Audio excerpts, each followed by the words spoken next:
దానియేలు 10వ అధ్యాయము. పారసీక రాజగు కోరెషు పరిపాలన కాలములో 3వ సంవత్సరమున బెల్తెషాజరు అను దానియేలునకు ఒక సంగతి బయలుపరచబడెను. గొప్ప యుద్ధము జరుగునన్న ఆ సంగతి నిజమే. దానియేలు దాన్ని గ్రహించెను.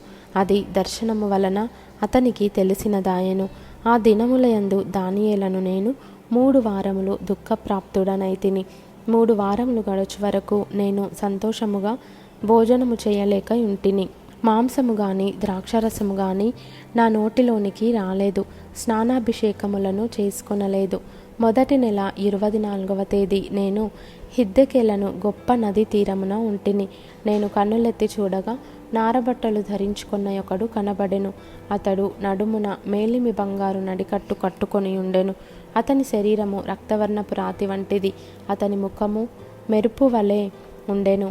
అతని కన్నులు జ్వాలామయమైన దీపములను, అతని భుజములను పాదములను తలతలలాడు ఇత్తడిని పోలి ఉండెను. అతని మాటల ధ్వని నరసమూహపు కంఠధ్వని వలె ఉండెను. దానియేలను నాకు ఈ దర్శనము కలుగగా నాతో కూడనున్న మనుషులు దాన్ని చూడలేదు గాని మిగుల భయాక్రాంతులై దాగుకొనవలెనని పారిపోయిరి. నేను ఒంటరినై ఈ గొప్ప దర్శనమును చూచితిని. చూచినందున నాలో బలమేమియూ లేకపోయెను. నా సొగసు వికారమాయెను. బలము నా యందు నిలువలేదు. నేను అతని మాటలు వింటిని. అతని మాటలు విని నేను నేలను సాష్టాంగపడి గాఢ నిద్ర పొందిన వాడనైతిని. అప్పుడొకడు చేతిలో నన్ను ముట్టి నా మోకాళ్లను అరచేతులను నేలమోపి నన్ను నిలువబెట్టి, దానియేలు, నీవు బహుప్రియుడవు గనుక నేను నీ యొద్దకు పంపబడితిని. నీవు లేచి నిలువబడి నేను నీతో చెప్పు మాటలు తెలుసుకొనుమనెను. అతడి మాటలు నాతో చెప్పగా నేను వణకుచు నిలువబడితిని. అప్పుడతడు, దానియేలు, భయపడకుము. నీవు తెలుసుకొనవలెనని నీ మనస్సును అప్పగించి దేవుని ఎదుట నిన్ను తగ్గించుకొనిన ఆ మొదటి దినము మొదలుకొని నీవు చెప్పిన మాటలు వినబడినవి గనుక నీ మాటలను బట్టి నేను వచ్చితిని. పారసీకుల రాజ్యాధిపతి 21 దినములు నన్ను ఎదిరించెను. ఇంకా పారసీకుల రాజుల సముఖమున నేను నిల్చుచుండగా ప్రధానాధిపతులలో మిఖాయేలను ఒకడు నాకు సహాయము చేయవచ్చెను. ఈ దర్శనపు సంగతి ఇంకా అనేక దినముల వరకు జరుగదు.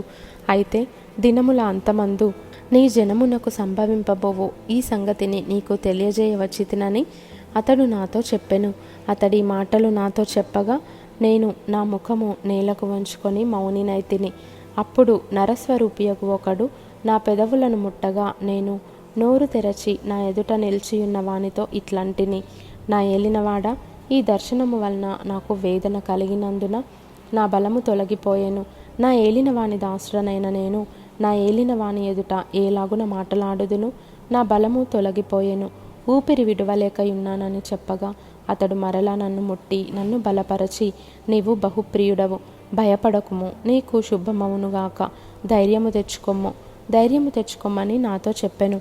అతడు నాతో ఇట్లనగా నేను ధైర్యము తెచ్చుకొని, నీవు నన్ను ధైర్యపరచితివి గనుక నా ఏలిన వాడవైన నీవు ఆజ్ఞ ఇమ్మని చెప్పి తిని. అతడు, నేనెందుకు నీ యొద్దకు వచ్చి తినో అది నీకు తెలిసినది కదా.